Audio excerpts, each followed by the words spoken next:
Hello and welcome to the Free Cheese, episode 668. I'm your Joe Dix, joined by Matt Selner. Hello.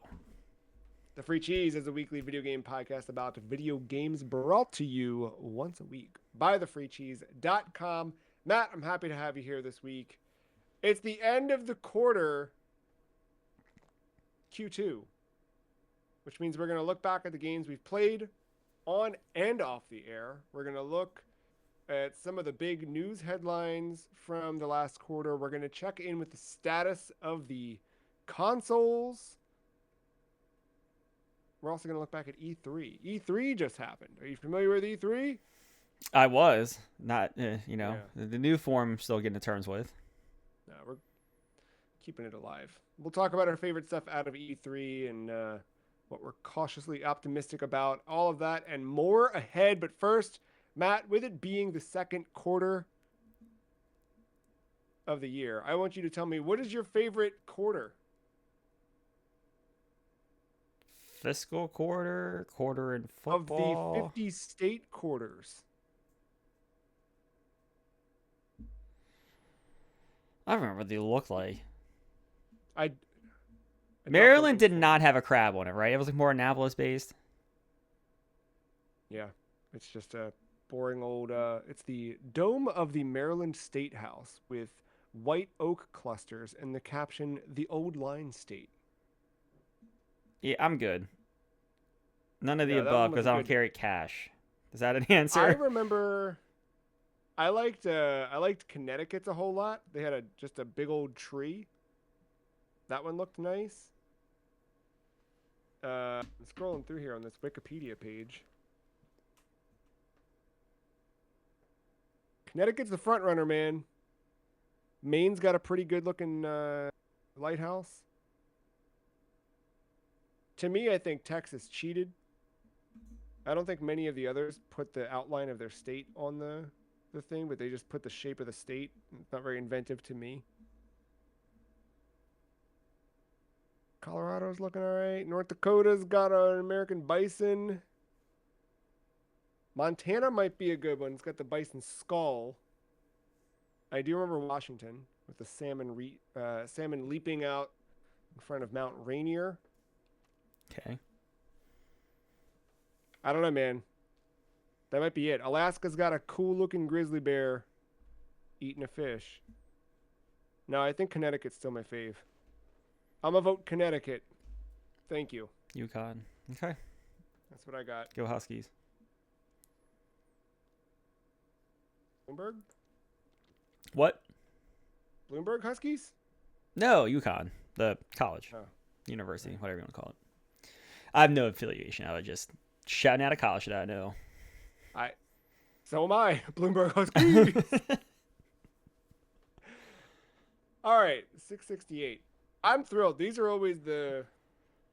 We get to kick It's back. like a deep breath episode. It is, man. Because we're doing stuff outside of the games that we play for the podcast. If this is your first podcast, welcome. If it's not, you know the drill. But every week we bring a different single video game to discuss in depth, and at the end of each episode, we rank that video game on a list that we call the list. You can find it over at thefreecheese.com/the list. You can see all 188 video games we've ranked with links to every episode. All that and more awaits you on the World Wide Web. Um, yeah, Matt and I every September, October, somewhere in there, we reveal to one another the selections we've made for the subsequent year, and then we spend the final quarter of the year kind of starting to map out what our subsequent calendar year will look like. So everything you're hearing us talk about in 2026 was decided sometime last fall. Um, and here we are, halfway through the year. This episode is a weird one where instead of us talking about a single episode or a single video game, we just kind of kick it. Um, we'll start kicking it with a breakdown of what we've been playing that isn't for the podcast. But we'll do this volleyball style, tennis style, if you prefer. I sure would. I'm going to start us off here with something I know we've both been playing and will be continuing to play, I presume, called Magic the Gathering Arena. We've had a good year with Magic, I think. We've been playing in real life, which is odd. We've been buying some cards. I bought some Spider-Man cards physically. You had a lot of Final Fantasy stuff from last year. But we've been trying to be better about not being remote goblins and being IRL goblins. So we've been doing that a little bit. But Arena, it's just easier, man. It's easy just for the well, we've also had some different pacing situations in real life so far. But in a separate from that, Arena, you don't have to stop like, wait, what does that mean? What's that move? Oh, right, that's what that does. It's not, you don't have to look up stuff. It's just on the screen for you, man. Just hover your mouse and you're ready to roll. So I've been playing a lot. Is there any set from this year? I know as this records, or as we're recording, Marvel's dropping, but we're not quite in it yet. But yeah, this year so far, has there been a set that's kind of captured your attention? Is Marvel the first one? Marvel's my return since Final Fantasy, I would say. Yeah, I don't even know like what's in the card set. It's more like I guess the collaboration more so. Um, that I'm hopping in for, and then you hopping in also helps as well. Um, Yeah, that momentum, that shared enthusiasm. but like it's weird. Like I don't know. I'm just one of those people where I'm probably just gonna show up for the crossovers. I had like no I had no interest in Strixhaven just because I'm not into the Magic lore. Um, some of the cards are good from the set. Like I'm not gonna sit here and say like the whole like the set is a bad set, but Yeah, yeah. no, I can't get myself into the lore as much as I should. Where I see a card, I'm like, oh, that's fucking dude. I don't think I'll ever care about the lore. I will care about sets when they're cool, Like I went way hard into Midnight Hunt. That's fair. And I'm gonna try. Like there's some stuff coming later this year I will try to get into. This reality fracture. I'll try and we'll see. I mean, I don't know how it's gonna go. I'm gonna try and ride the wave. Um, but there's something about it sucks because I don't want everything to be just like licensed crossovers, but at the same time there is something fun about building a deck out of Final Fantasy cards and playing with it, or Spider-Man cards, or whatever else. I mean, and also like playing in real life, that's what got our other friend Mark, formerly of the Free Cheese, uh, jumping all over Magic with the release of the Ninja Turtles crossover. That was quite a fun set. So yeah, we'll see how that goes now that it's all legal standard. But yeah, I'm having fun with Arena. Having fun with paper too, man. I didn't expect to be back into paper. Didn't expect to be staring at boxes of Midnight Hunt on some eBay listing and going, "Do I need that? Probably, maybe. I don't know." Yeah. You know what? I was gonna volley to you for something else, but I'm actually gonna keep it going with another one that I know we're both playing because I think you're more invested in this one than I am, but we're both playing. Uh, Bungie put out a video game this year, which we talked about last quarterly episode because it had just released, and we were in the thick of start of season 1 and figuring out what Marathon is, and now we know what Marathon is, and they turned the lights off.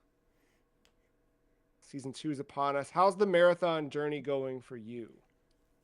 It's been fun. I as I record, I think we're in the second or third week of season 2. But yeah, I haven't played this season as much as I wanted to. I honestly I've been playing more Magic than anything. I went down a rabbit hole there, but Yeah. I, we said it a lot. I think last quarter. just I think Bungie knows how to make a shooter. Um, it's this game has been clouded in unfortunate just other news with everyone just obsessing over the player count of this game and this game dying. Although like I can hop in and find a game no problem. Like I don't get No. it, but there's that, and then Destiny 2 being officially sunset. Like I don't know.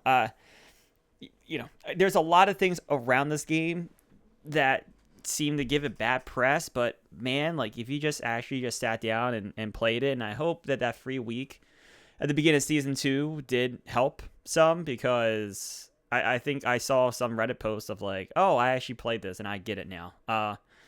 Yeah. That's how I felt with I forget what it was. Did we have like an alpha or something that we participated in? There was something pre-release where like I was into the style of this, but like the idea of the extraction shooter, I was like, can you guys just make another Destiny that looks cooler? Can you just and like but then having played through that, I'm like, oh no, I get it, and I like the loop, and I think once you play it, you get it. Yeah, I didn't go down the rabbit hole of the Codex lore like myself. I've been letting others do the drip feeding to me. Yeah, I think I'm good with that But too. like, it's so cool. Like they're doing the flood without calling it the flood again. I mean, I guess the big new sexy hook in season 2 is the Night Marsh map, which is the Dire Marsh map, but someone turned off the lights and given you a flashlight and some flares to throw around. Yeah, Um, yeah, and it's spooky, but not in like your traditional way. It's just when you can see everything. Not that it's not tense, because you're always kind of checking your six and doing all that, but it's more so when the lights are off. yeah. There's like What was that? What weird was that? noises.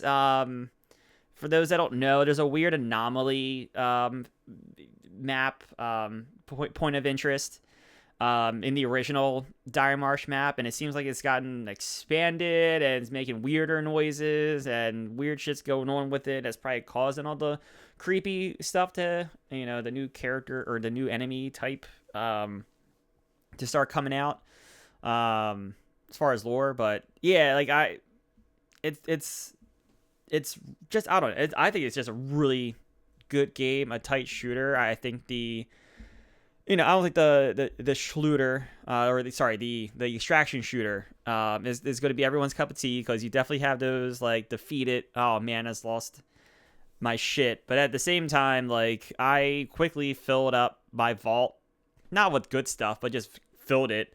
And I just went Yeah, through like 5 games with you where, yeah, we didn't make it out a lot, but I was like, you know what? I got to clear my vault of the shit I didn't necessarily need anymore. and I also think that like that notion or that inclination to feel bummed when you lose stuff fades fast the more you do it, right? Like Yeah. we didn't play, or I definitely didn't play a lot by the end of season 1, but coming back into season 2, granted it helped that we had so much free stuff to start, but every time we failed, actually we didn't fail a whole lot. We had a really good run of like successful extractions now that I think about it. So maybe that's why it didn't feel as bad, but it didn't feel as bad this time around. Like when we did lose, it was like, well, that sucks. I had the thing. Whatever. Let's go again. What's It feels also more. Yeah. what's helped our success rate is actually having a real duos queue that we've been pretty honest. Yeah, that's a good point. And I kind of always said from the beginning, whether I don't know if I talked about it on here with you directly, just with other people, like, if you don't have a trio and you're going into trios, you're just kind of like down a man already. It's Yeah. already hard. So, Yeah. like, it's nice. It's nice being at least in an even playing field when it comes to that. So the added queue, it's helpful. Yeah. Because you could sometimes like play the mental game where the trio does not know that you're not a trio, and they see the two of you and they're like kind of freaking out, like Right. wondering where the third is. But once they have you both down and nothing else happens, I mean, you can't do much. So, um, yeah, it's good. as much like of the stuff I'm seeing that you described of the weird chatter and like these people kind of hoping for its death, this duality of fan base between the Destiny people and the Marathon people and whatever. Like, I also saw an anecdote from a former Bungie employee who, paraphrasing, but was basically saying the the metrics for this game were never like there's never been this like lofty goal like everybody obsessing over concurrent players and thinking that like that's a telltale sign like Bungie's goals for this, Sony's goals for this were never meant to be Destiny numbers or Game X numbers. Obviously, you always want things to sell better, but like success does not necessarily mean what people are assuming it means. So hopefully, it means a longer tail for the game. That's how things I will mean, continue. my thing is, maybe down the road, sooner rather than later, the new content stuff stops, but like Destiny 1 servers are still up. Yeah. I don't think the game's servers are shut down. And if you No, just no, commit to like a season wipe every now and then, I you know, I think this game is a tail. I do too. Yeah. Um, They got to make a better Marathon. battle pass. That's like I'd be willing to give them I like agree. $10. Yeah. I want to. Yeah. That's But the only thing stuff that we're getting sucks. that stinks right now. But hey, what are you gonna do? I think the fear is probably like you don't want to lock good guns behind a battle pass per se because then you're forcing people to buy and there's going to be outcry and whatever. But like lock a good gun behind it. I don't care. I'd pay $10 to like know that I've got something to work towards that's meaningful. Right now, it's like, Oh, just oh fucking give me the schema, and then make me have to go buy it with weird purple loot. yeah, you can do it. Yeah, see, that's a smarter way to do it. But yeah, I don't. Right now, I'm like, okay, I'm I just talking can. skins. Like there's like 2 skins per character that I find like cool, and there's like 9. Like Yeah, that's a problem. And like yeah, I agree. 6 of those like are locked behind challenges that could be tedious if you want to go start chasing that route. So Yeah, I also like I got locked into the one skin that I unlocked at one point in season one, and like I'm not compelled to change it, you know. So I mean, every once in a while, I go to clear out the notifications, and I might see one like, oh, I didn't realize I unlocked that. It looks different. yeah, yeah, but marathon's fun. Play marathon if you haven't. It's really good. Yeah, it's really good, What else you got on the list? What else you been playing? bro. You just knocked out 50% of what I was gonna talk about. So, Well, there, what um, I'm here for. I mean, I'll quickly just touch on. I'll follow up from what we talked about before, but I've kind of quickly fallen off of it. I did start AC7 for real, Oh yeah, yeah. coming off of us playing 4. And I think I said most of what I needed to say about the game on air in that episode. Like it plays the same. The only thing I I don't know. remember there being the like the trigger mechanic where like if you hit accelerate and decelerate and turn, it gives you like a weird like boost turn for like tight swivels. I Yeah, don't I re- don't think that was in four. So like that was a new flying mechanic that was useful for like quick turns, tight turns, dodging missiles, that kind of stuff. Um, but yeah, and like in terms of the gameplay, it's pretty much the same thing. I would say this one's more story heavy, more objective driven.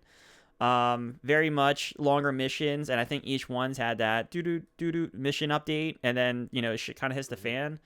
Um, I like the upgrade tree approach. I could see people like in the buy a plane and missile approach, but I like the idea of the tree to make you kind of pick a path, commit to a path, and you know see what happens. It also makes you more conscious of how you're performing, so you can get more points to get through that tree a little bit quicker. So yeah, that's not something on my mind, but game looks great. I love the clouds, like cloud density. I like the idea of like your plane freezing and you lose control over it if you stay in the clouds. But I Yeah, like the the same mechanic as being too low, but yeah. yeah, and like the idea that you use the cloud coverage to lose tracking and missiles, and I'm only on like mission like 5, but like already I was like using the clouds to my advantage, had enemies going into the clouds to their advantage. And it's the same feeling as flying a plane in that as it is in 4. Like once it clicks, and it's a fun time. I really like the enemies like in this game more so though. It's very drone heavy. Like it's like it's pretty much like the main beat of the story is this country's deploying drones and attacking, and there's no good defense for them yet because there's such a new technology. And then they have that I forget the name of it now, but that crazy fucking plane that deploys all of them at one time. That's in this giant fucking plane. I remember it now that I wouldn't have remembered that before that, but now I do. And It's yeah, such a cool like boss enemy thing, like, and I really like the mission updates in this game. Like they're like forced losses, where like things don't go right, but you still accomplish the mission even though story purposes like you didn't. Like that's pretty cool, and I think it's called the Arsenal if I remember right. Mm. But yeah, like encountering that, your first encounter not going to plan at all and having to evacuate successfully, like that was the end of that mission. So no, that was all cool. But yeah, I mean, if you played AC4, I think you would automatically get the gist for 7. It's just a lot prettier, different upgrade scheme, and the story. They get away from like the kind of like the not stop motion, but like the freeze frame, motion comic stuff. It's fully rendered 3D, but same thing. The storytelling, like that story is like a different perspective on what's going on, and then I think Mobius 2 is your code name. Or is that 4? Now am I mixing everything up? Mobius 1 was 4. All right, then it's not Mobius. It's something else in this game. But yeah. Anyway, you're that fighter, and you're being fed the story through the mission updates, things that are happening in the cutscenes, like in mission, and then through the briefings. So you're still kind of getting that weird like triple threat storytelling. But no, I it's cool. It's samey, but not at the same time. Yeah, it just makes me excited for 8. I mean, literally 8 could be 7.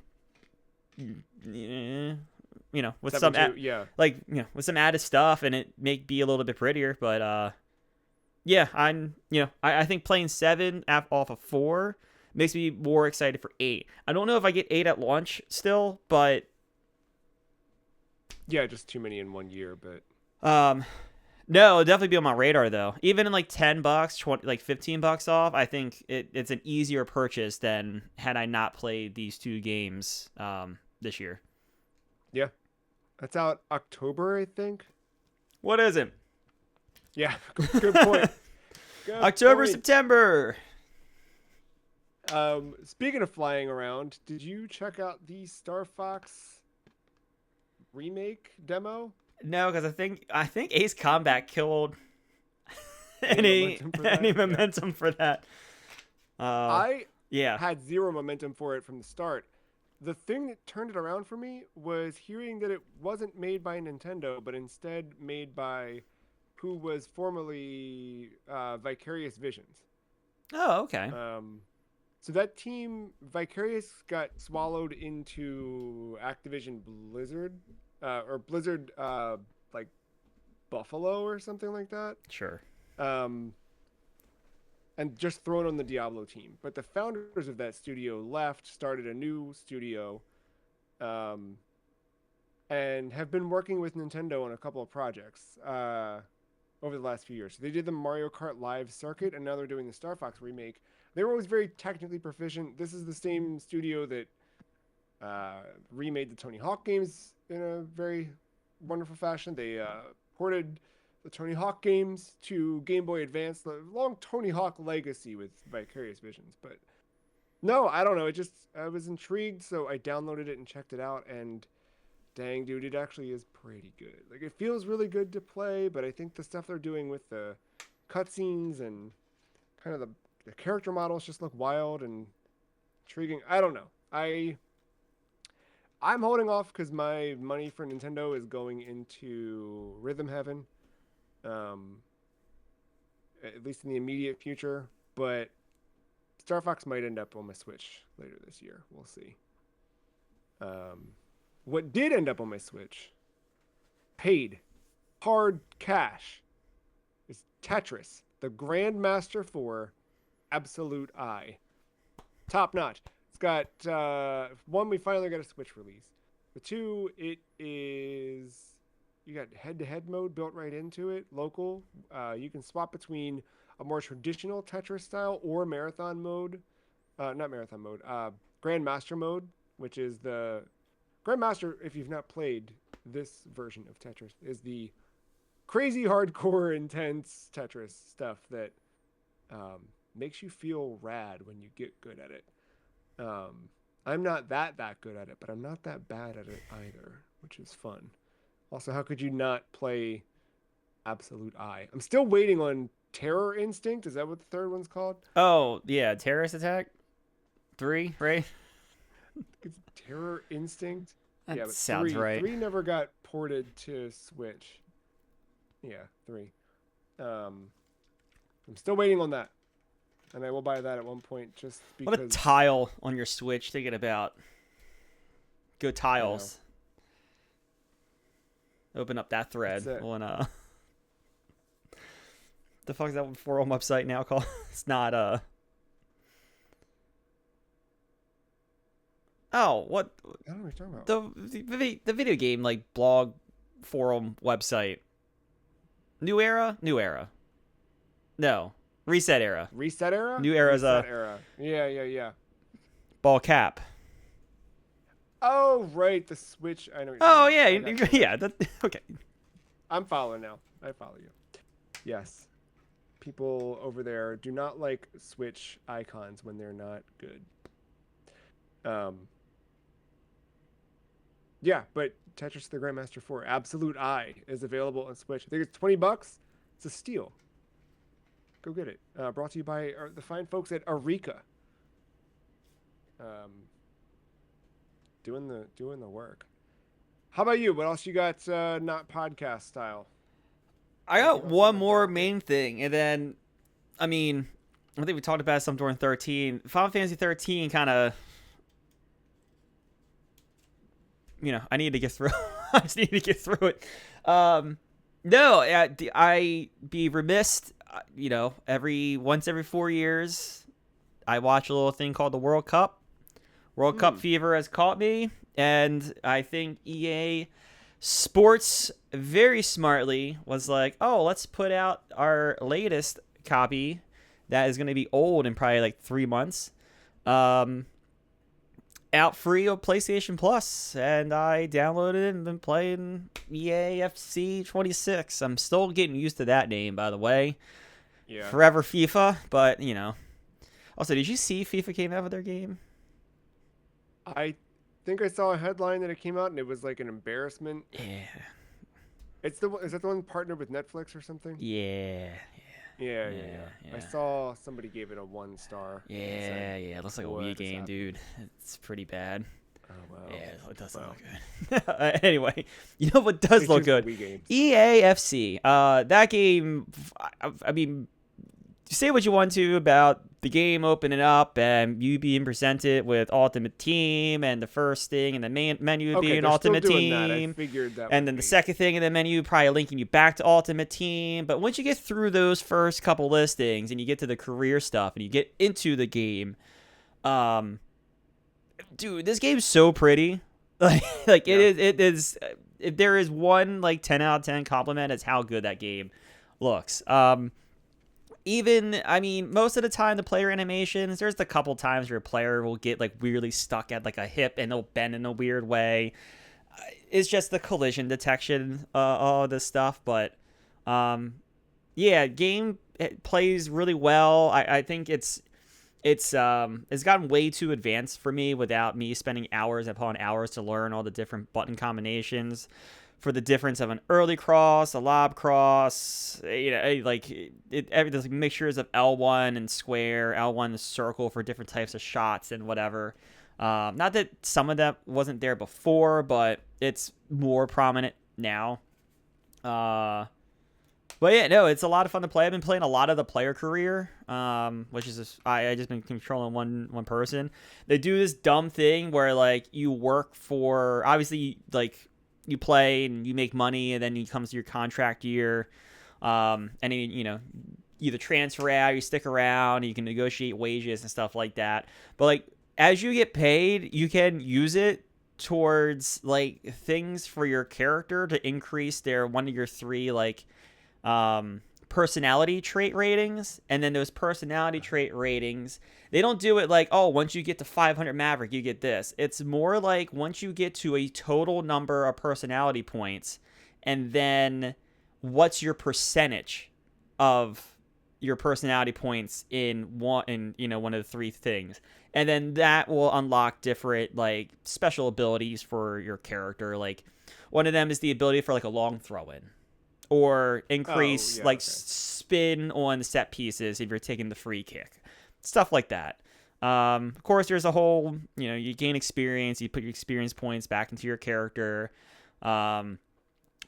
There's, roles, different, not only just do you pick the position, but how do you play your position? Depending on that role you pick, you get better advantages. Like as you start to scale one aspect of your stat, you can keep scaling it without having to dump 5 experience points to just get 1 stat point, because your trait is funneled towards that statistic, so it helps you grow the character faster.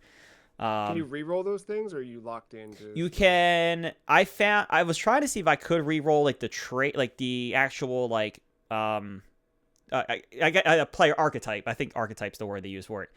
I don't think you can re-roll that without redoing the character, but you can re-roll the stats. Like you can re-pull them. I think you get you might not get all of them back, but I think you get most, if most of them back. And I think there's a small penalty for doing it. That's not bad.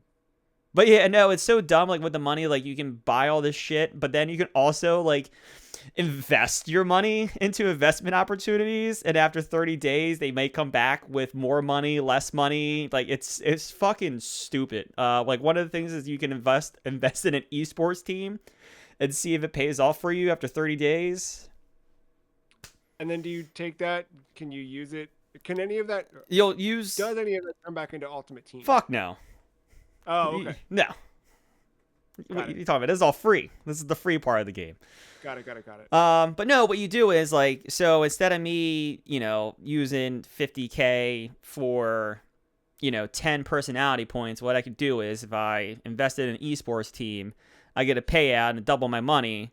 I then could hypothetically use that towards and pay for something that got me 40 personality points in some fashion. So, there's some advantages to waiting and not waiting and whatever. It kind of as you make more money, more dumb opportunities come up. Like I went from invested in a phone app or an esports team to hosting a youth academy for upcoming. Sure. And again, it's not, you don't do shit with it. It's just a menu. You go left or right, you pick one the thing, you see the money go down, and then in 30, 45, or 60 days, 90 days, you'll get an email from your agent. It's like, your investment opportunity is ready to be collected, and then you see if you made or lost money. You do nothing with it. It's not like I'm going and picking my esports team, naming them. It's just fucking just a menu and a tile. Those are the meetings I want to be in for the game development side. I want to hear that pitch internally on the team where they're like, all right, yeah. You guys do the stuff where you kick the ball. I'm going to figure out how the players engage with financing and investment opportunities in FIFA. Sorry, FC.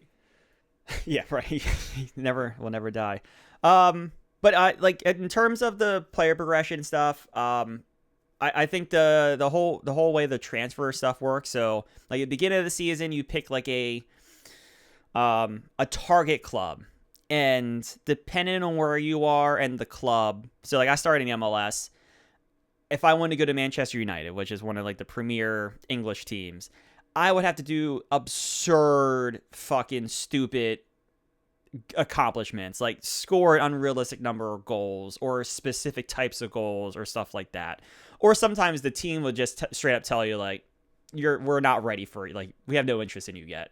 Um, so like you could pick a target team and try to like get their goals as like trying to get the next step in your career, and then at the same time like your agent will like match, like try to pick some teams from different leagues and like try to get you maybe like a next step up, but also like more appropriate goals to get to the team. And then when it comes time to transfer or, end of the season or whatever, based on how you perform those goals is whether or not your target team will make an offer, and they do make an offer, how much, so that way you can invest in more esports teams to then get more Maverick points, so that way you can get a long throw in. It all comes back to the long throw. It all comes back to the esports team. Yeah, well, of course. But yeah, it's soccer. I haven't played one of these in quite a while. But yeah, it looks really good. I think it plays well enough. There's some weird bugs, like I said, the character clipping from time to time. There's one weird one I've encountered quite a few times, and going back to the like Reddit threads, it's been happening for like the last 2 years, where like after a half, the game will like resume, but it will be stuck on your like match objective for the day, and like the camera just sits there and you can clearly see the game going on like underneath like the ground view going towards the sky. Like you can clearly see like a player's head run by. And the game's going on, like you hear like the crowd noise. I think you even get commentary if I remember correctly. But yeah, it's just you can't maneuver. How often has that happened to you? I played probably like 3 seasons worth of like the career mode. It's happened I think 3 times. That's still crazy that it happened that frequently. I guess let me ask this. If this game had not been on Plus, would you have bought it? No. Even at a deep sale with all the fever, like you wouldn't have been scrolling through? Probably would have played Rematch. Ah, okay. All right, Rematch is doing a World Cup event too. I haven't tried yet, which I'm interested in. I just haven't gotten to it yet. Nice. Do you think that'll fade once World Cup wraps up, or It'll probably fade when my PlayStation Plus membership expires in like 2 weeks from time of recording. Yeah, well, that'll do it. I haven't played it in like a week and a half, so this may have faded because now it's like World Cup games are on all the time, starting at noon. So yeah, I've just been watching a lot of that. I've been watching a lot of my Playdate console, which you may have heard of. It has a crank on the side of it. This game does not use the crank. At least I don't think it does. But it's called Devils on the Moon Pinball. It is, as you may assume, a pinball game. I love it. I love the art. It's all these weird little creepy demons. It's got a very cool, evocative, like, I don't know, I don't know what you call it, little like horror adjacent, you know what I mean? Just like creepy little stuff. You're playing pinball, but kind of like if you remember Demon's Tilt, where you're kind of, there's these other objectives and things like that throughout the table you're on a 3-tiered table that has different objectives, and then the main core of this is there are devils on the moon and you're capturing them. So part of the games that you're doing within the pinball table is capturing these devils, and then on like your main menu you've got like a little encyclopedia of the or Pokedex, if you will, of the devils you've captured, and you can kind of go see who they are, get some backstory on them. It's really pretty. I think it uses the real estate of the Playdate well. Pinball translates really well to Playdate. I've been really impressed with that one. And then another one I'm impressed with, but I've not played as much of it as I thought I might. It's not grabbing me wholly the way that Shovel Knight did, but Yacht Club Games' latest, Mina the Hollower, released. And it should be everything I've ever wanted. It's a top-down Zelda Link's Awakening style game that adds some Castlevania elements to it. And I like it. The theme's great. The gameplay's great. It's just, I don't know. I haven't stuck with it. It could be just I pivoted to some podcast stuff, and then it's been harder to get back to. Um, but yeah, that I wanted to at least call that one out in this here little segment. Do you have any other shout outs for now playing or what you've played in the last quarter? Um, Game fucking terrible. Don't recommend it. But I've logged into Resident Evil Survival Unit 182 straight days as of recording. Resident Evil Survival Unit. That sounds like a new Resident Evil game that I've never heard of. Sure is new as of last fall. It's a mobile game. You build base. My base is at level 27. So for everybody itching for a new Fallout Shelter, just chase Resident Evil. Play Fallout Shelter. Oh boy. I'm intrigued to see if you still. Well, now you got the streak. You got to keep it up, right? I mean, I do the. It's not like it's like I do it for the bit. I do my dailies at least if I don't engage more.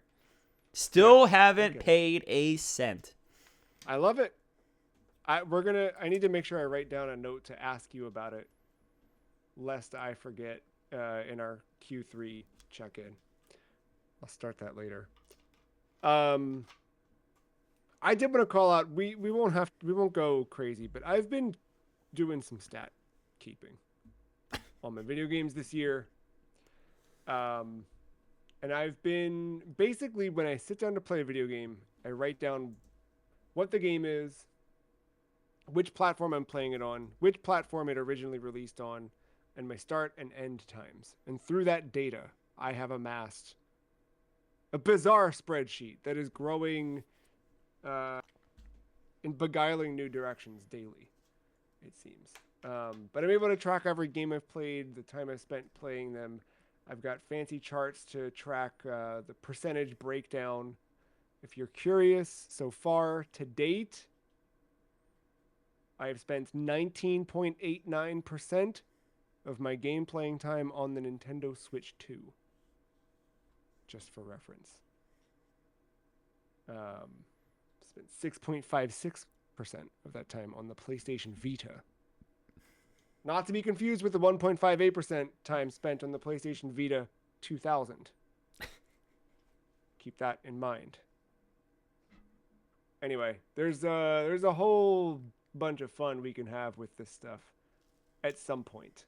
I've got visual charts showing the progression of gameplay over time, month by month breakdowns of which platforms I've played the most. I can tell you that May was PlayStation Vita. So far this month, Switch 2 and PS5 are neck and neck. We got a little bit of time left. Switch 2 started off the year. PS5 was March, obviously, because Marathon took a lot of time there. But yeah, it's been interesting keeping all this. That said, I wanted to call out in this last quarter the top games I've played. Persona, specifically Shin Megami Tensei Persona on the PlayStation Portable. I cleared that finally after 42 hours and 29 minutes. Really liked that game a lot, and finally beat it, and then jumped right into 2 and then realized, all right, this is too similar, a little different. I need a break from Persona, so I pivoted.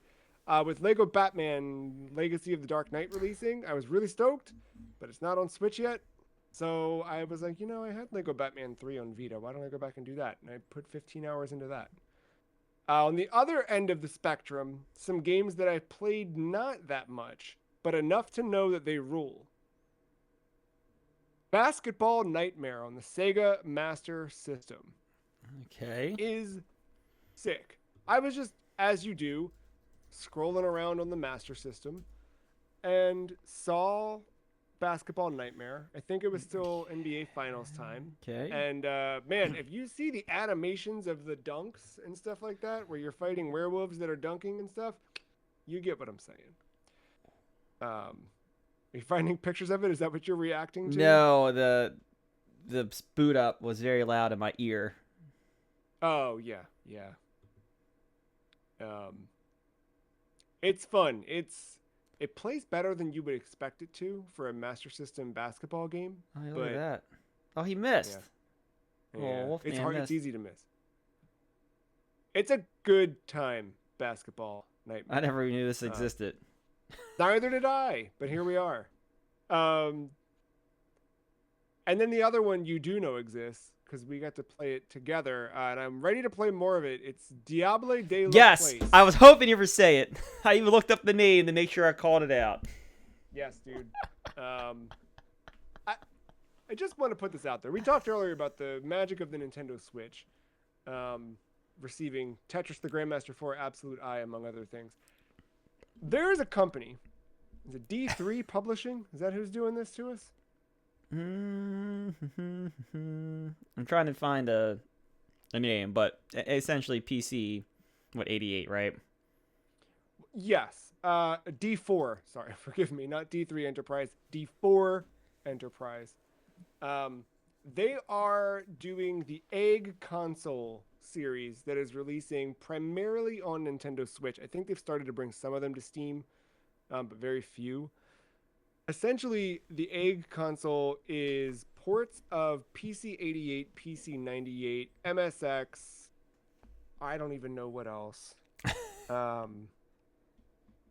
Yeah, they're just bringing all this stuff over to Switch.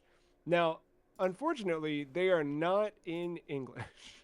They are Can confirm. Not English. no, not translated. Some of them you can get by easier than others without any translation. Others, I mean, your phone app can kind of get you there a little bit. But you know, knowing katakana and or hiragana will get you a long way. Maybe not as long as you'd need, but yeah. Anyway, this game we played after E3. We were all hanging out watching the Jeffrey Keighley's showcase, and then decided to wander in this direction. And boy, was it a good one. Yeah, Diable de la Place for the PC 88. And when we Just say a a good weird- time, there's 4 of us. Yeah. Or no. For Oh, Mark. Yeah, right. Mark came. Yep. There was 4 of us. There is Joe with the controller, and at some point he got out the keyboard, didn't you? Yep. Yeah, but it didn't work. Oh, right. Okay. Yeah, Yeah, we were yeah, using I wanted to see on-screen if it would work. keyboard. We're using the Yeah. on-screen keyboard. Yeah, Joe. this isn't a multiplayer game. No. I'm describing the multiplayer. How we play this multiplayer. There is Joe trying to read a little bit of Japanese, which is impressive, by the way. The little bit of Japanese you know, so you knew enough to kind of get us by. Some of it, yeah. And then there is Tyler being impressed with Joe the entire time, just oohing over everything. And then there is Ben with his phone trying to use a live translator. And then when he can't get a good picture to get the live translation up, I am then with my phone trying to translate and compare my translation to Ben's translation. And that is how we are playing this game. And it worked. And I think what you should take away from this is that the game is cool enough and compelling enough to want to do all of this. I think ostensibly it is we tried 2 of them. I forget the other one I even bought. It was Deja Vu? Maybe? I don't remember. I know, didn't you do Ys or something like that? I had owned Ys before. Ys, yeah. That, yeah, something. There was another. But I you bought. showed that, I think you showed that to Ben, and then Ben was, I think we just went down the rabbit hole. What else was out there? Saw the cover art for Diable de la Place, and you're like, Yeah, I've never seen you spend $10 as quickly as right away. $6.88. Oh, sorry, even more of a bargain. $6. $6.88 specifically. They are all listed at these very affordable prices. It's there's a bunch. I think it was like 100 of them. There's a lot. I'm pulling up another one that we almost bought. Muerte Dune Clown PC 88. This one's $5.54. They just rule, man. Like they're just really, really cool video games. Anyway, yeah, a lot of the PC-88 stuff never made it here until now, and you can play it kind of. Um, they're worth exploring. I don't know. I don't know what else to tell you on that one. Well, I didn't expect us to go this long on just the games we've played, but let's do the hard pivot into our next topic. Uh, we'll keep it brief. I won't go too deep. But what are you obsessing over in video games this past quarter? What's got your attention? I I saw this question out there, and I don't know. I did not know how to answer it, but I kind of like looked at the common theme of all my stuff, and I think the multiplayer competition, the Mm, trying to best the opposite opponent, has been mm. the theme. I haven't really played a lot of single player games, including I know I said I played the career mode in EAFC, but I ended up seeing how well I could do online and got caught Yeah, in a yeah. few games of that, and then obviously Magic and Marathon and that kind of stuff. Yeah, I just the competition, and then I just think one, I'm kind of in the mood for it, but two, like just the World Cup and I think the air of The that spirit of, happening. yeah. Yeah, um, yeah, it's been what I've been chasing. But like I didn't know exactly how to answer this either. There might be a better answer that I'm not thinking of. Where do you think that spirit takes you in the next quarter?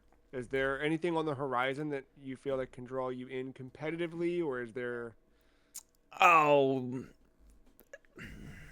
where the wind goes? yeah, you know, maybe some beach volleyball. It might be a good transition to when that happens.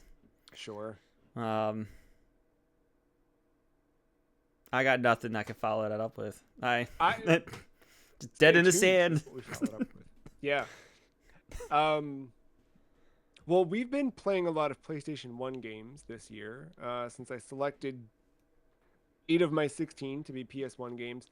And then I bought another PS Vita. I bought a Model 2000. I'll showcase it here for the viewers of the video version of the podcast, in case you're watching. Um, I went with a nice little like Y2K color scheme here. The white with the Go over more of your microphone. Yeah, there. oh yeah, Yeah, yeah, there you yeah. go. There you go. Went white with the sky blue background, you know? Yeah, yeah, yeah. But kind of doing this ended up like playing a lot more on my original Vita.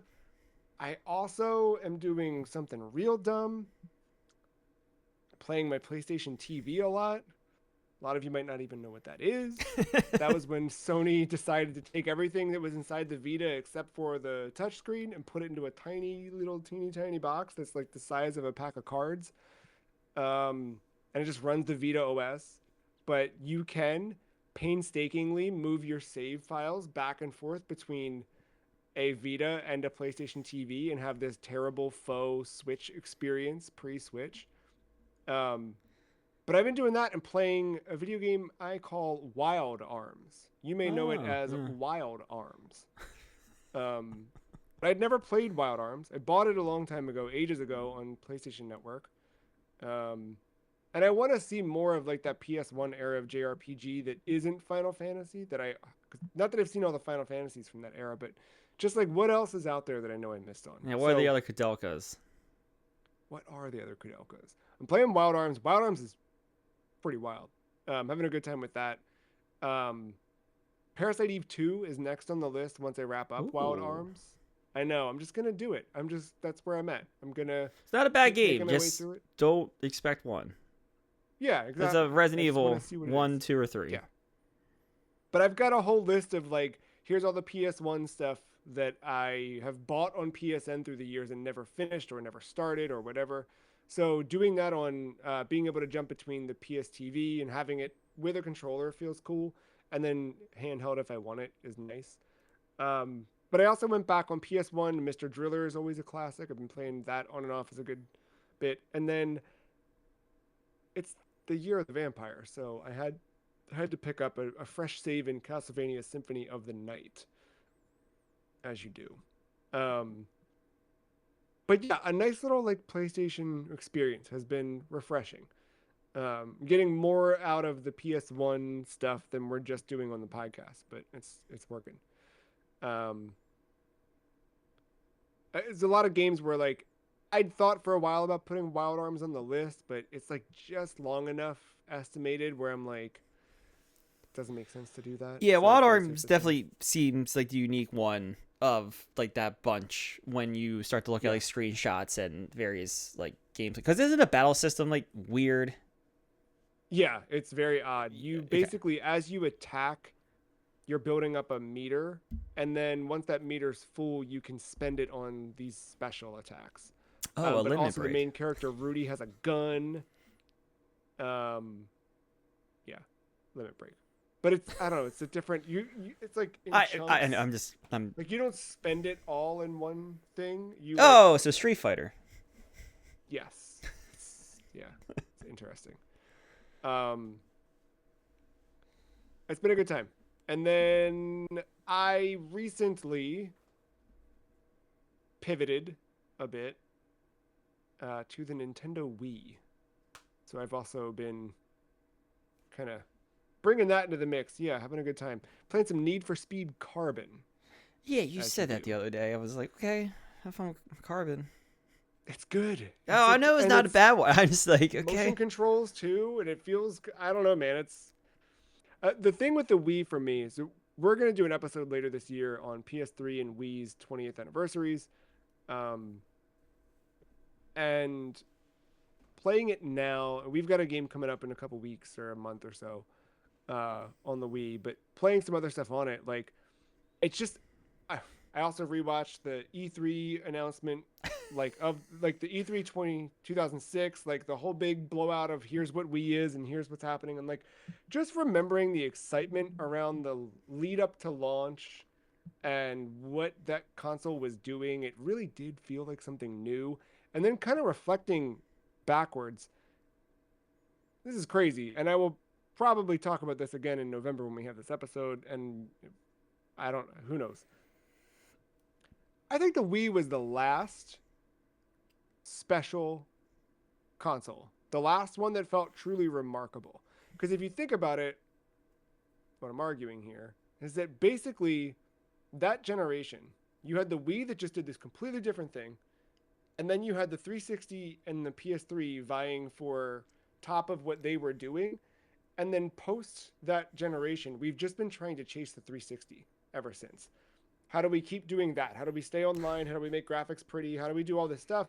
And like the Switch innovated by combining handheld and console, and it did that, but like you lose all the frills and the personality in the process because the Switch is still bare bones. There's no folders. There's no, well, there's folders now, but there's you lose all the fun stuff. It's just a thing that plays games, and the Wii just has all this stuff around it that's wild and fascinating and magical and all dead now and offline, but still fun. Um, anyway, so I'm getting lost in the Wii, as you do.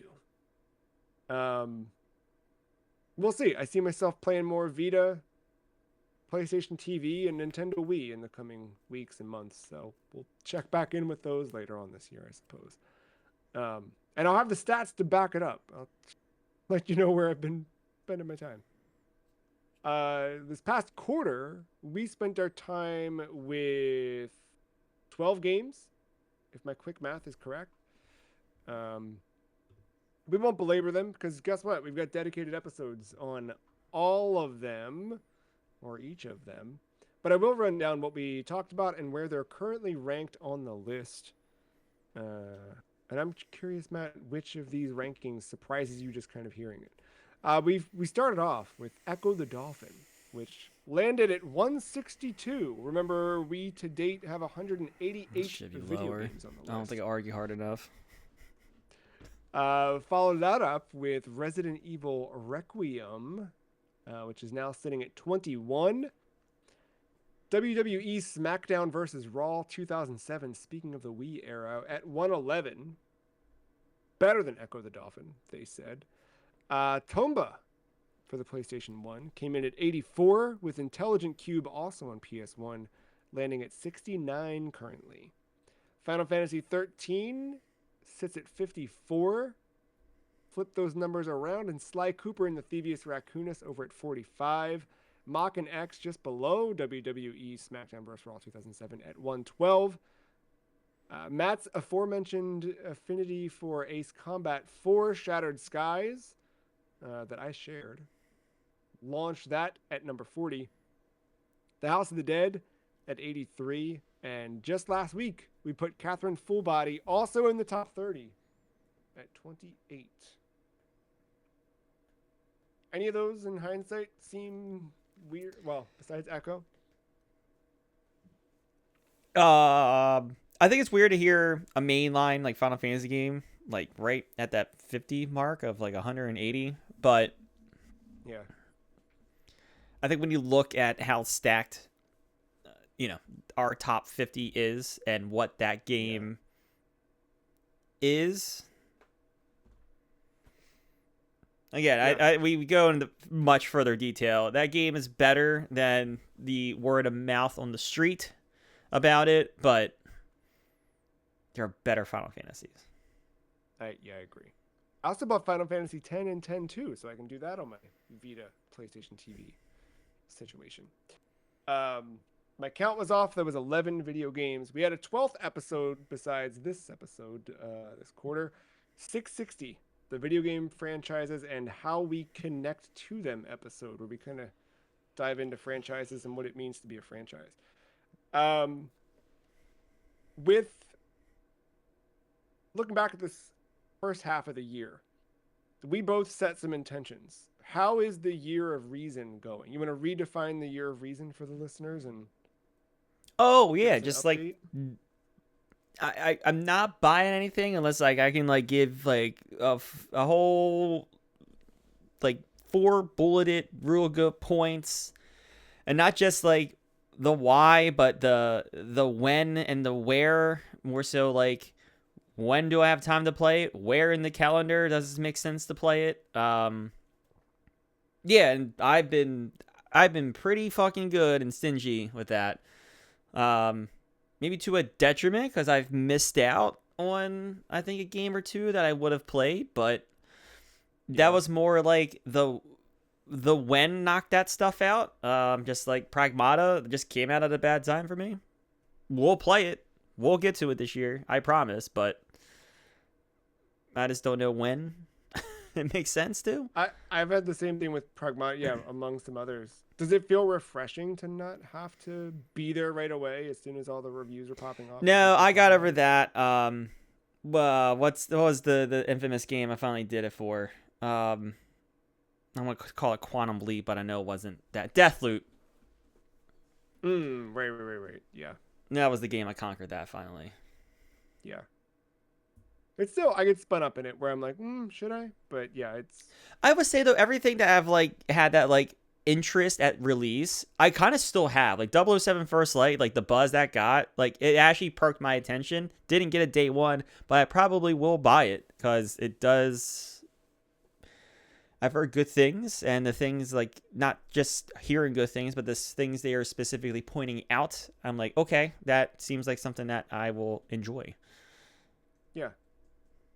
Yeah, it's been good. You infected me a bit with the year of reason. Not entirely, because I'm still making some dumb decisions. Diablo de la Plus.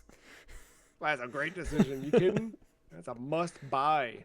Before I can even say, all right, what's your first reason? It was fucking sold credit card charged. Oh, don't need it. Don't need to look at the cover art. Done. Need no more than that.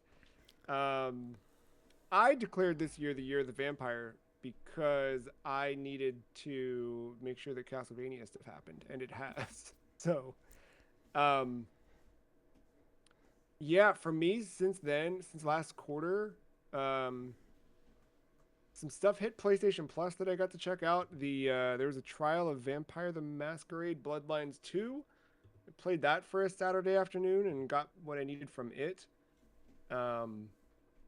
There's been a lot of vampire stuff announced coming later in the year. Trailers are looking good and interesting. Yeah, watching some vampire movies, doing some vampire stuff, but nothing crazy. I have a really good vampire deck in Magic the Gathering Arena. the year of the vampire continues. And I guess we'll see more of it once Castlevania Belmont's Curse drops later this year, among other things. A couple more things on the this past quarter podcast specifically. I, looking back, which game are you happiest to have played from this quarter? Probably Ace Combat. That one sold you the most? Yeah, because I've never played them. I don't know why. They've always like looked cool, but now that I finally have played one, like I get it. Well, I was gonna say the House of the Dead because we get to hang out in real life and play that together, but I guess no, I am happy I got through Final Fantasy 13 finally. I'm also happy that I got to play through Sly Cooper and the Thievius Raccoonus because I never finished that way back when. And that was a really, really good, solid PS2 game. So yeah, that one covered. Which title in our upcoming third quarter do you think will surprise you the most? Can I use that in the good or a bad way? Yeah, whatever, however you interpret it. You know what? I'm gonna because I know what that game is. I was hoping it wasn't that game. It is that game. It's fine. We'll get there when we get there. I'm gonna say Death by Degrees, and that's only because I kind of don't know what to expect with that game. Yeah, me neither. It's kind of like whatever Sega's doing with Like Virtua Fighter now, where like, wait, is that a Virtua like Fighter? Like the same thing with Death by Degrees. really like I What is kind it? of found out the game existed, and once I kind of saw briefly what it was, the only thing I've seen of it is the trailer I used that I probably have watched 20 times in the editing process. Yeah. But like that's it. Like I really don't know much after that. Yeah, I'm intrigued by that one because I'd never heard of it either. Yeah, I think most surprised in terms of expectations. I don't know, man. I guess I'm most intrigued by something like Blue Stinger, just not knowing. Like I know kind of what that is, but I've seen stuff on it already, so I kind of know what that game is, and it's like I'm excited to play it, but I know what it is. Unfortunately, yeah, at this point.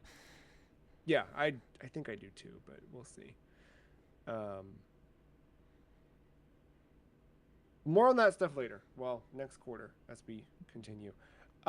Quick recap of news from the last quarter, and I'll run these down. I'm gonna hit you with headlines, and we're keeping this kind of tight into Nintendo, Xbox, and PlayStation. Nintendo announced changing pricing for digital and physical Switch 2 exclusives, starting with Yoshi and the Mysterious Book. Essentially a $10 price difference between physical and digital. What do you think of this one? I'm finally glad they're passing the savings forward. Yeah. Well, I think this was the when we went to the digital age on games, we were like, all right, well, it's going to save us money, and it never really happened. I think the devs and publishers kind of took that up front. Yeah. So it's nice that we're getting it years later. Yeah, like going back and listening to old podcasts from the start of like the PS4 generation in that era, like remembering how big of a bane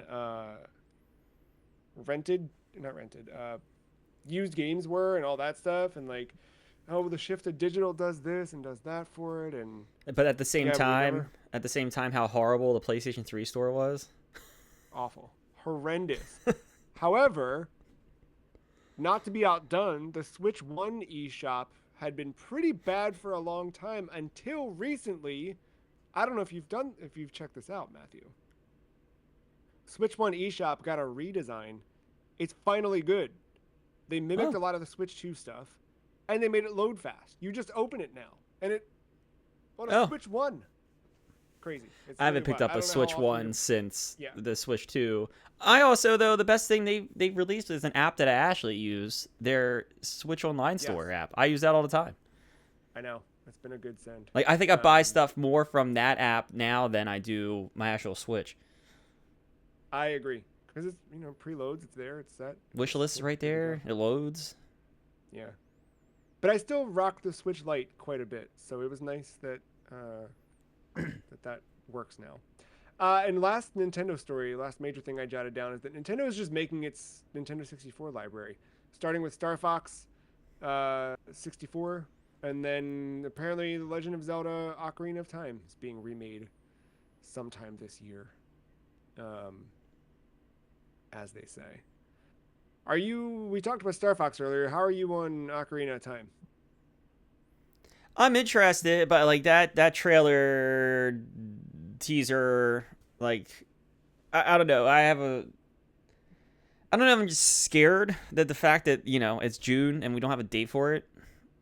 Yeah, The tangibility. assuming assuming they have not surprised us with some random Nintendo Today thing by the time this episode airs. 'Cause or that or is they very, very announced and possible. played a direct already during the Yeah, time.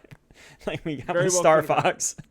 Even Uh, if we recorded the morning that this episode dropped, that could have happened. But yeah, um, yeah, I'd be interested. I think my biggest, I never played Ocarina. I've tried like twice, and I just get stuck at the very slow beginning. I would hope they might fix that or at least streamline that a bit. yeah. Um, but I play it. Could this be the Resident Evil 2 make for you? It could. I'm not gonna rule it out. Like it could be. I think I care more about Resident Evil as a property than I do Zelda. But and I think even Yeah, that before, like, we got all the remakes and 7 yeah. came. Yeah, that's true. Just made it more tangible. Um, Xbox. Let's go there. I'll say without saying too much to give away exactly when we're recording, but I will say that as we're recording, a lot is up in the air in terms of whatever is happening with Xbox's own studios and properties, and who knows. That said, looking back over the last quarter, also I'm getting a weird echo from my microphone, so sorry if I'm being a little weird, and sorry if audio sucks. I can't find the right balance. Anyway, um, at some point in the last quarter, Xbox announced that Game Pass Ultimate was dropping from $29.99 to $22.99 and removing Call of Duty as a day one video game release. I don't think that was surprising. Um, did it make you want to go back to Game Pass? Is there a draw there?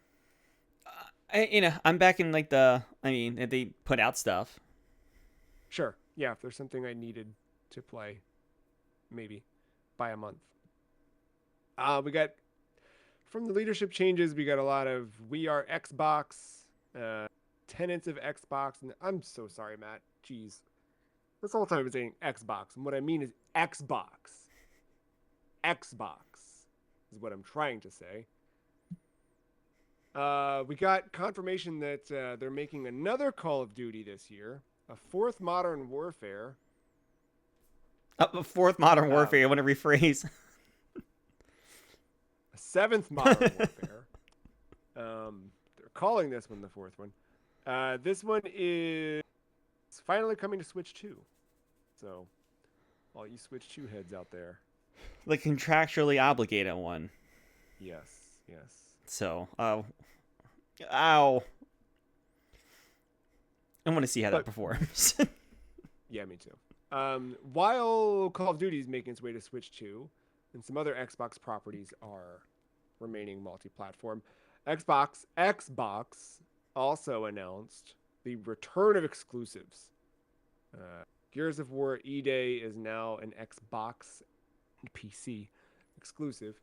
And next year's Clockwork Revelation Revolution, I think. is also an Xbox exclusive. Do you care? Does this make you feel a strong sense of ownership for your Series X console? No, I mean, I probably would have bought because I have it, right? I probably would have bought the Xbox published game on my Xbox anyway, just Sure. because I have the opportunity to do that. But the problem is, you're saying Xbox exclusive. You mean Xbox console exclusive. I probably just buy that shit on my PC that's right here to my left.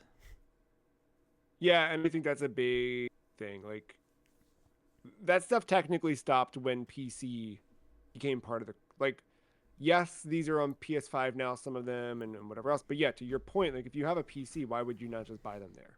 You're already playing there. Why wouldn't you just go there? Um, so I don't know. Um, I, do I have this question later on, or is this? I do. I'll save it. I'll save it for later on. Well, we can do it now. Are you interested in the next generation of hardware? Xbox, PlayStation? I asked this question last quarter, but as the quarter continues, as prices continue to double and triple and get I think I'll give you the similar answer or the same answer. I'm never gonna say never, but I can already see the pricing with some of this shit. I think they're just gonna outprice me. I agree. There's no need for any of this. I got plenty of games that I'm having a great time with PS1 stuff, man. And the Nintendo Wii. So I'll keep doing that. It's it's all good. I do think exclusives matter.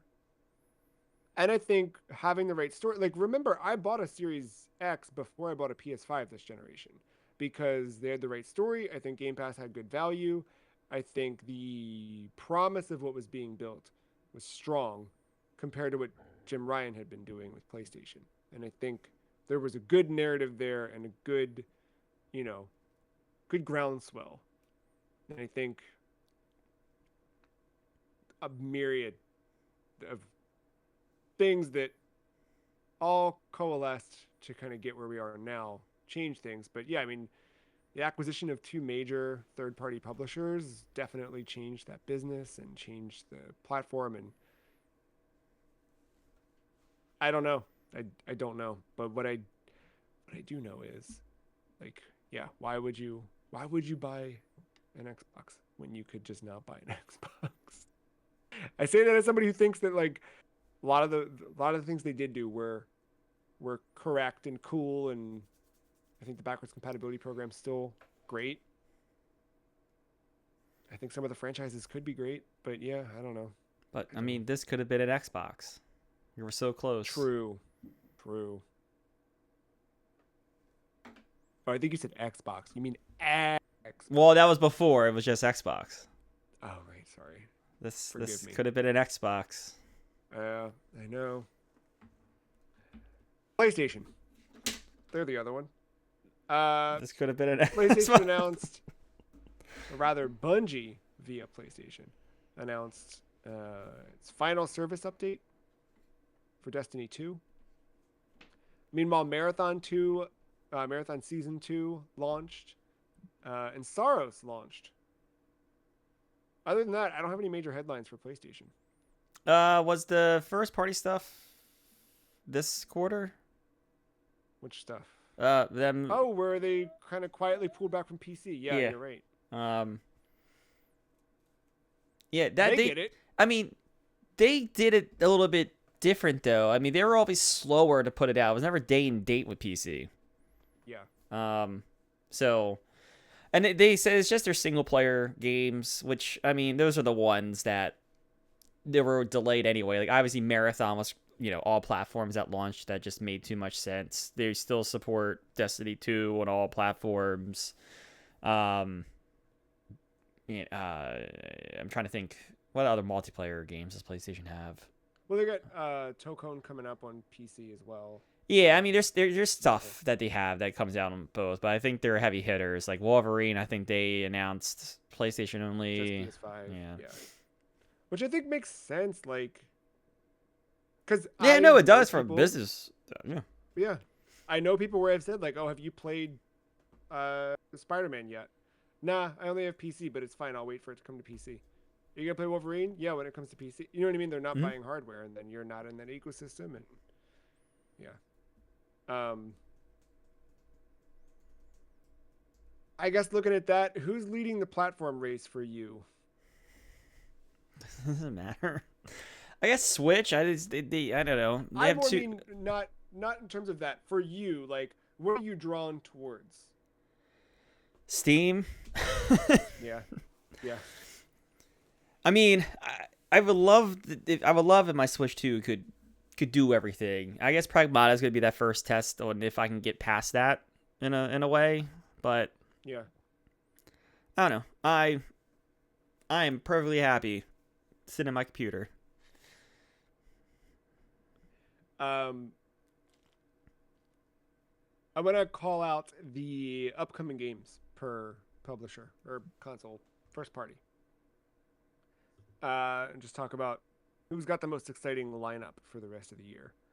Um, Nintendo's got Rhythm Heaven Groove on July 2nd, Splatoon Raiders July 23rd, Fire Emblem Fortune's Weave on September 17th, and Nintendo Switch Sports Resort on October 22nd.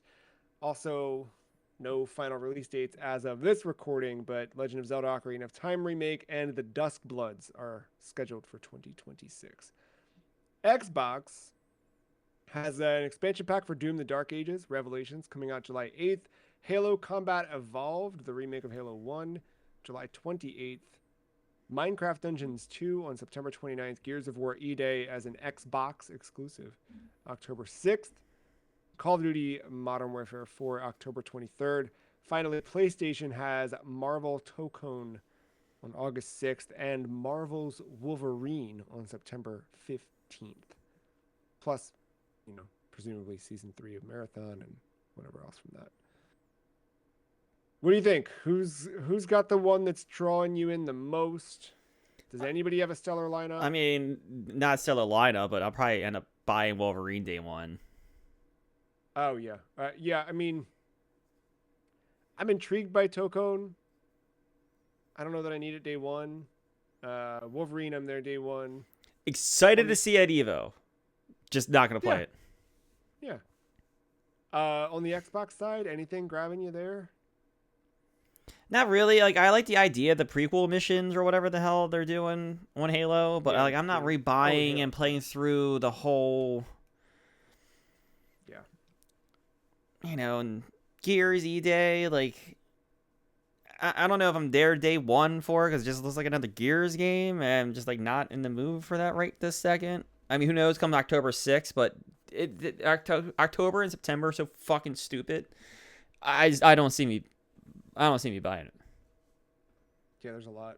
How about Nintendo? Anything the Nintendo front? I mean, Ocarina of Time, I'm probably intrigued by.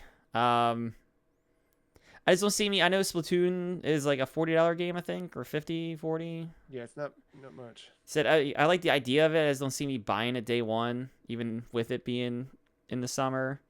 Obviously the Dust Bloods, but did they reinforce 2026 at the end of that trailer? There was nothing at the end of it, right? Maybe not. I don't think that game's coming 2026. I don't think so either. So, like, yes, I'm excited for it, but like, again, I don't think it's coming. Tangibility, nah. Yeah. I mean, is PlayStation your front runner just by way of Wolverine looking the coolest? Probably. Yeah. I mean, I'm more excited for some of the third party stuff that's coming, where it would be like everywhere. Maybe not Switch 2, but like relatively everywhere. Yeah. We'll see. We're gonna close out things here with an E3 recap. Oh, the couple of questions. What was your favorite announcement during E3 season? Or announcements. I've got several things listed under each of these categories. All right, so here's the pop. When I recognized the floor texture in that Resident Evil trailer, I swore up and down that I thought it was Requiem. I thought it was Requiem DLC. I was not expecting the official announcement of Veronica, although that was one of the world's worst secrets. So, Yeah, but to know that it's real, that Yeah, was Claire looks surprising. good, and we got some clarification. It's a third-person game, and they're gonna kind of reimagine the story a little bit. I think they're gonna have some creative liberty with the original, so that was cool. And then probably the next biggest pop all fucking week was the Atomic Green Xbox that I'm not gonna buy. That was a hot looking Xbox. You can buy the controller separately. I know, but I already got that lime green one. I don't think I need. I know it's clear green, but Yeah. Um, I wrote down Muramasa Revenant Blades. This is I forget the old titles, but Muramasa the Demon Blade might be what it is. It's a Vanillaware game that came out on Wii and then Vita and has been stuck there ever since. But it got announced it's coming to everything next year. That seems pretty cool. It's cool that we're getting Vanillaware stuff on new platforms. Um, Sonic Racing Crossworlds announced the second year of support with Godzilla and Evangelion crossovers to kick things off, which I want to see what else they do with that game and where else they take it because that game's pretty good. Um, and then Monster Hunter Wilds is in development for Nintendo Switch 2, which I'm thrilled about. Then we got the first kind of look and name of the expansion for that. So as that comes out, I'm looking forward to jumping back in.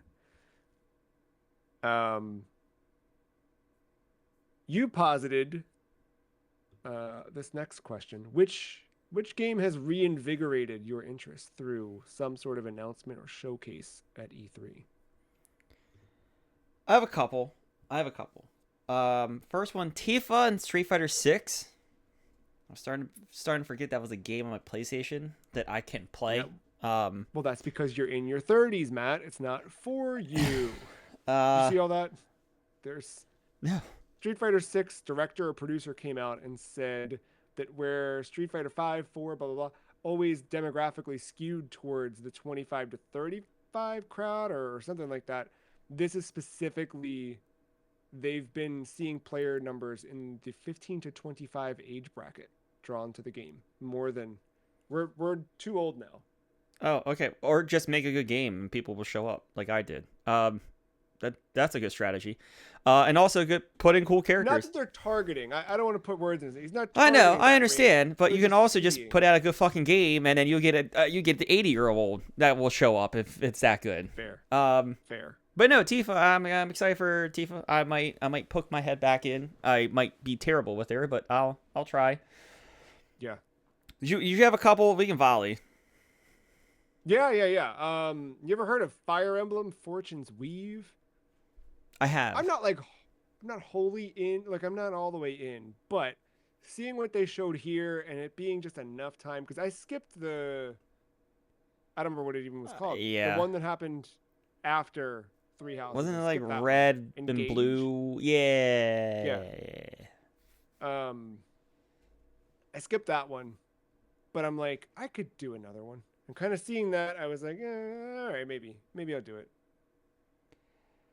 Next on my list, the aforementioned Wolverine. It was just nice seeing gameplay Yeah, and it looking good and like just like it's gonna work. Yeah, gory, violent, like heavy. I was wondering, because obviously they've nailed Spider-Man. I was just curious how they would do the next hero, and it looks like, yeah, I don't know my Wolverine lore as well as I know my Spider-Man lore, but it looks like it's going to be a decent Wolverine game. yeah, they're doing some weird. They're pulling in X-Men, which makes sense. But I think when they announced this game, I always thought it would be Wolverine. Right. Like we wouldn't. I didn't think about the wider X-Men cameos, but we're getting a lot of those. So I mean, Deadpool's coming. I'm calling it now. We didn't yeah, see him in the trailer, but he's too hot right now. yeah, you can't not put him in. I was intrigued by Dragon's Dogma 2, Dark Arisen. Um, I've always been curious about Doggen's Dragma. Dragon's Dogma. Um, I just haven't played them, but I don't know. I'm I'm intrigued seeing that trailer and recently like remembering the first game. I don't know. I might check it out. Um, next, Silent Hill Townfall. Hmm. Not that I didn't think that game was like good before. This was the first one that made me really see like, oh, this is the Stories Untold team.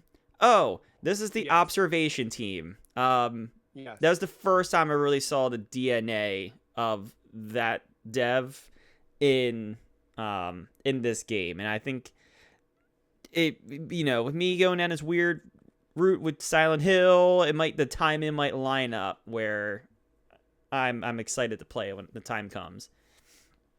Pop quiz. What is that studio's name? Not the same as it was before. What was it before? not that one. We're in the same boat. I can't name either of them. I have no. I know. I The know Stories Untold exactly. team, Yep, that's the one. but renamed.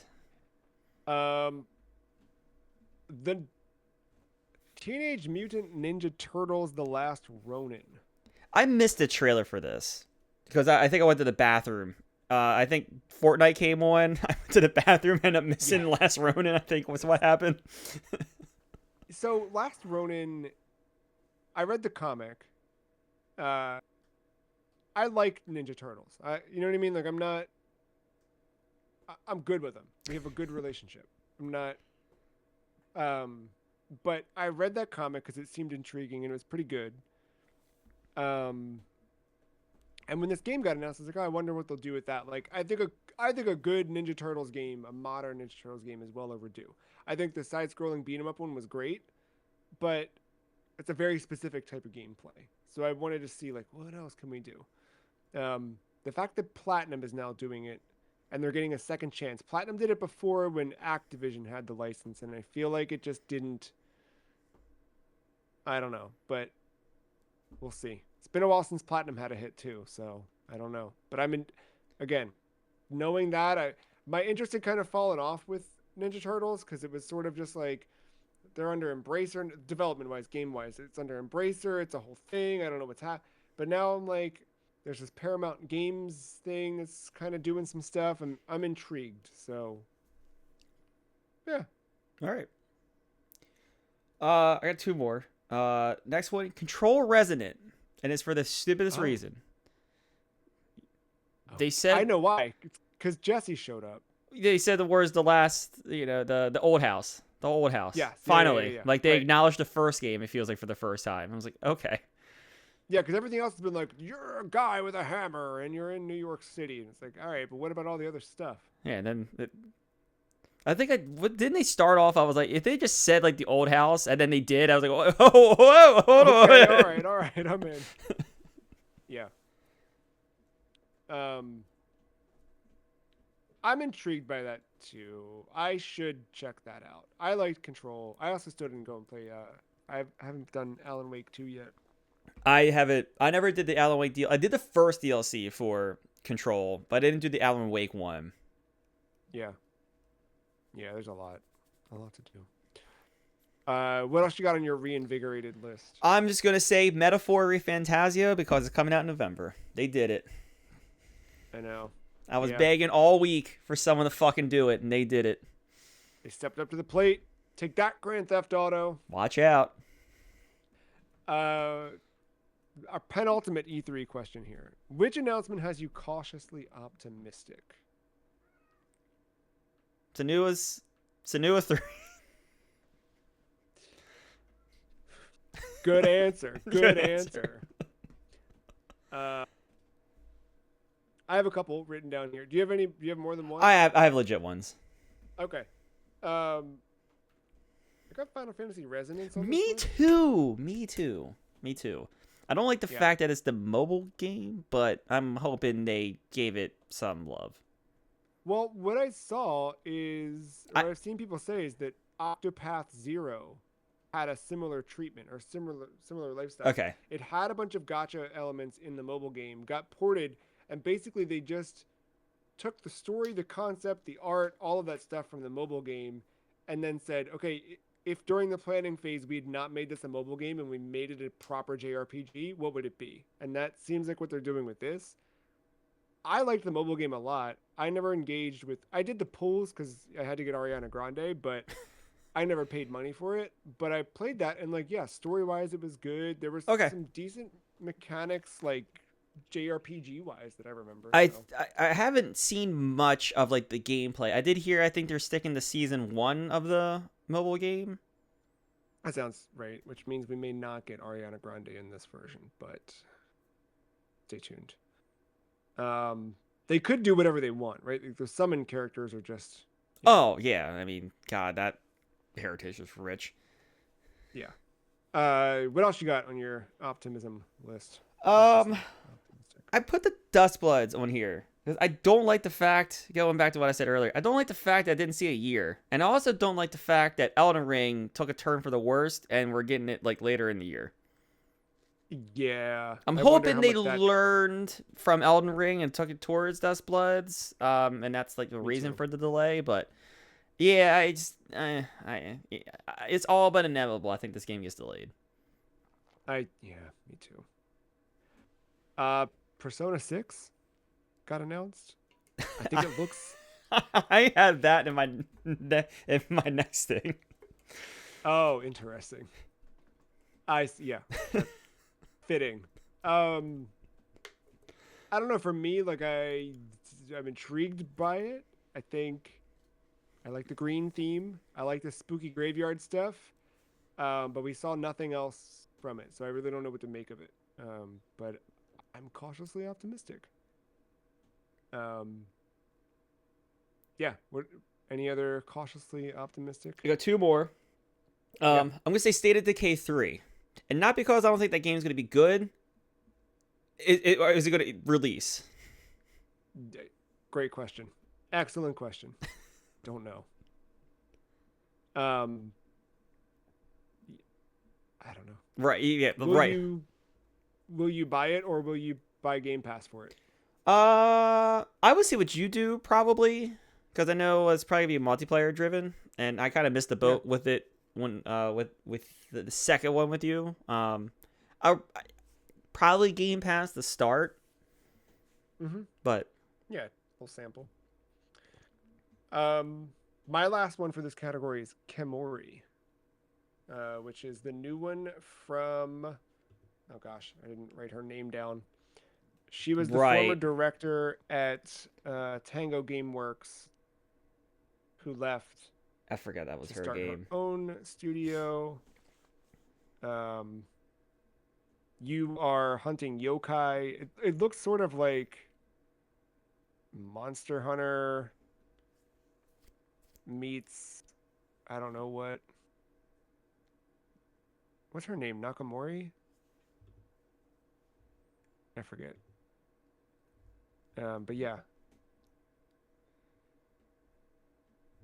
that one I'm intrigued by. It seems like it could be fun, I suppose. Yeah, it didn't look bad. Um, Unseen, is that the name of the Unseen, the Tokyo-based game studio.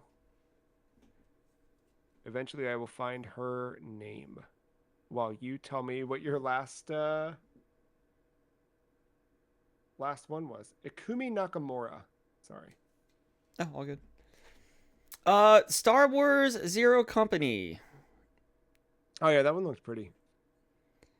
I'm I can already see the level where shit like you're playing, and here comes the Sith Lord just fucking up your shit. Like I already see the bullshit. 10% chance of hitting him because he's gonna use Force fucking block or his lightsaber. Sure. Yeah, all right.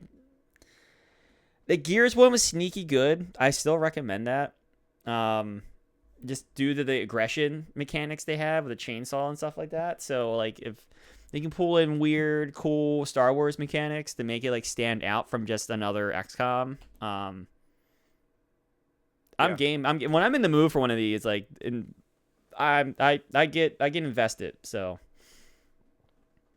Keep an eye on Midnight Hunt. I know you keep Is that what telling it's me called? that. No, It's not Midnight Suns. Midnight Suns. Keep an eye on that one. When it goes on a good sale, if you're in that mood, I really think you'd take to that one. It's really good. All right, last question. At E3 2026, besides E3 proper, what was missing in action for you? I will say proper an actual Persona 6 trailer. Yeah, we did not get that. Um, I hope we get one by the end of the year. I hope we also get like ports of Persona 1 and 2 because after playing Persona 1, I had a good time with it. People could have a good time with it. I only had one answer written down for this, and it's DC Comics. Oh yeah. What are we doing? What are we doing? There's just so many. I mean, we got Batman Begins coming up on the podcast 2 weeks from now. That's how bad it is. Matt and I are playing 20-year-old video games. It's not the reason why I put it on the list, but yeah. No, but the only way we can go is backwards apparently with DC. And we got all these Marvel cards in Magic. We got Marvel stuff in everything. There's 2 first-party PlayStation games coming out this year. The only 2 left are Marvel games. You got Marvel Rivals still tearing up the charts. Tons of mobile games. Not that I'm intrigued by it, but they're there. They keep coming out. I look at Snap every now and then. Me too. I know, me too. And I just go back to Magic, and now Yeah, we've got Marvel in Magic. So I know. Yeah. Marvel Cosmic Invasion came out and continues to get DLC. Like, Marvel is doing stuff in video games, it turns out. Where's DC? Was really surprised we didn't get Injustice 3 with a September release like the way they did Mortal Kombat 1. But hopefully that means that they'll come out at the Game Awards and release by April. Yeah. We'll see. Yeah, any other things missing in action? A few quick hitters. RE9 DLC, but I'm happy with what we got. So I can't be too mad about that. Good trade-off. November releases. I asked for it from the beginning of the week and got one. And I might buy it just because I had the ball to do it. I think that the Barbie collection is coming out. Not buy the Barbie game, but we'll buy something halfway legitimate for me. Fair enough. Maybe Victoria won't Barbie, though. Tell her to go buy it. See? Support all the games around GTA. I do like that the deluxe physical edition comes with a Barbie wearing an Atari t-shirt. It's pretty good. And then finally, I thought for sure... I mean, look, I'm happy we ended with Final Fantasy VII, Revelations. Like, I mean, again, we all knew it was real. I'm glad it's, we got a date, a rough window. I really thought Jeff was ending on GTA 6 with, like, the final trailer, or maybe not final trailer, but, like, another trailer that has the release date in November. Just to, like, the final, like, we're coming. Here's the reassurance. Rockstar owes him that after that kid, the Bill Clinton kid, ran up on stage. Right? Like, Rockstar should pay him back. Like, sorry, we caused that. Sorry, we ruined all of your things because everybody spams the name of our game in the chat instead of paying attention to what you're talking about. Yeah, that would have been something. Well, PlayStation's gonna have to send them something because I think a lot of Destiny 3 was in the chat this time. Destiny 3 was all over the chat. Well, that was in the PlayStation one. We didn't see the chat and I didn't have it up, but I just assume. I assume it was too. Do you think he gets Half-Life 3 at one of these shows? No. Do you think he gets Bang Bang?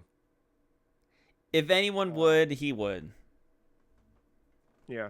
Yeah, because Ubisoft doesn't hold its own press conferences anymore. They can barely afford to have a studio running. Yeah, true. Boy, oh boy. Well, that's been a quarter in video games. A little longer. He had Resynced at his, right? That was his conference that he had Assassin's Creed 4? Maybe?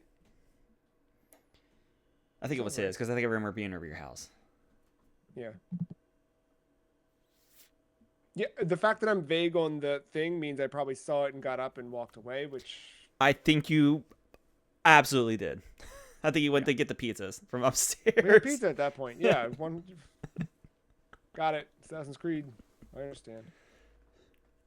Next week, we're back with the third quarter of the year and kicking off our next chunk of games here with Trauma Center Under the Knife for the Nintendo DS. We already talked about it. Batman Begins is coming up the week after that. And then Roller Coaster Tycoon. We're going to make our own theme parks and talk about them. We'll see how it compares to the other simulation game from earlier this year where we made our own hotels. Stay tuned. All that and more coming up on the season. We got a good summer ahead of us, I think. Some weird stuff, some fun stuff. A couple holes to fill, a couple things to move around in the schedule still, because probably not doing that. No, we're not doing that. I can tell you that right now. I can tell you that right now. Unless you and I are the only two that want to play that online, but yeah. No, I'd rather pony up and maybe play something that starts with a P and ends in a motto. Oh, interesting. All right, yeah. Well, we got 2 holes to fill, so stay tuned. Holes getting filled this summer on the Free Cheese Podcast. Until next week, thank you all for hanging out with us. Thank you, Matt. We'll see you next time. Bye.